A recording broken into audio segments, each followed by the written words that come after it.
ഇന്ന് നമ്മളൊരു ആം ഹോളിൻ്റെ കട്ടിങ്ങാണ് കാണിക്കുന്നത്.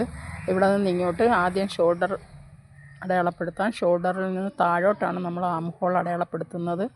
അപ്പോൾ ഷോൾഡറിൽ നിന്ന് താഴോട്ട് 6 ഇഞ്ച് അടയാളപ്പെടുത്തി അവിടെ അതൊരു ലൈൻ കൊടുക്കണം. അവിടെ നിന്ന് വണ്ണം കറക്റ്റ് ചെയ്ത ഭാഗത്തോട്ടു കൂടി ഒരു ലൈൻ കൊടുത്തിട്ട് അതൊരു ബോക്സ് പോലെ ആക്കണം. ആ ബോക്സ് പോലെ ആക്കുന്ന ആ കോർണറിൽ ടേപ്പ് ചരിച്ച് വെച്ചുകൊണ്ട് 1.5 ഇഞ്ച് അടയാളപ്പെടുത്തണം. 1.5 ഇഞ്ച് അടയാളപ്പെടുത്തി ആ പോയിൻറ്റിൽ ടച്ച് ചെയ്തുകൊണ്ട് നമ്മളിങ്ങനെ ഷേപ്പിലിങ്ങ് വരച്ചെടുക്കണം.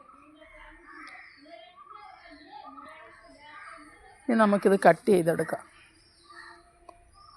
അപ്പം നമ്മളിത് ബാക്കിലെ പീസ് കട്ട് ചെയ്യുന്നത് ഇതേ അളവിൽ തന്നെ ഫ്രണ്ട് പീസ് കട്ട് ചെയ്യണം. ഫ്രണ്ട് പീസ് കട്ട് ചെയ്യുമ്പം പ്രത്യേകം ശ്രദ്ധിക്കാനുള്ളത്, ഫ്രണ്ട് പീസിൻ്റെ നെക്ക് എത്ര ഇഞ്ചാണോ വേണ്ടത് അത് കറക്റ്റ് ചെയ്തുകൊണ്ട് വേണം. അല്ലാതെ ഈ ബാക്കിലെ പീസിൻ്റെ നെക്കിൻ്റെ അതേ അളവിൽ ഫ്രണ്ട് പീസ് കട്ട് ചെയ്ത് കളയരുത്.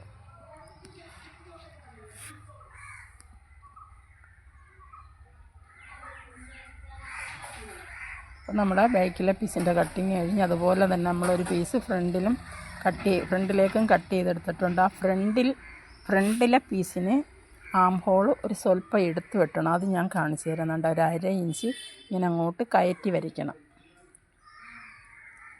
എങ്കിലേ നമ്മൾ ബ്ലൗസ് ഇടുമ്പം അവിടെ നല്ല ഫിറ്റായിരിക്കത്തുള്ളൂ. ഇല്ലെങ്കിൽ ഈ ആം ഹോളിൻ്റെ ഭാഗം ചുളുങ്ങിക്കിടക്കും. അപ്പം നമുക്കിത് കട്ട് ചെയ്തെടുക്കാം. ഈ കട്ട് ചെയ്യുന്ന കാണുമ്പോൾ നിങ്ങൾക്ക് മനസ്സിലാവും കേട്ടോ. അപ്പോൾ എല്ലാ കൂട്ടുകാരും ഒന്ന് ലൈക്ക് ചെയ്യുകയും ഷെയർ ചെയ്യുകയും ചെയ്യണം. സബ്സ്ക്രൈബ് ചെയ്യാതെ കാണുന്ന കൂട്ടുകാരൊന്ന് സബ്സ്ക്രൈബ് ചെയ്യുകയും കൂടെ ചെയ്യണം കേട്ടോ. അപ്പം നമ്മുടെ ആം ഹോളിൻ്റെ കട്ടിങ് കഴിഞ്ഞ് അടുത്ത വീഡിയോയുമായി വരുന്നത് വരെ എല്ലാ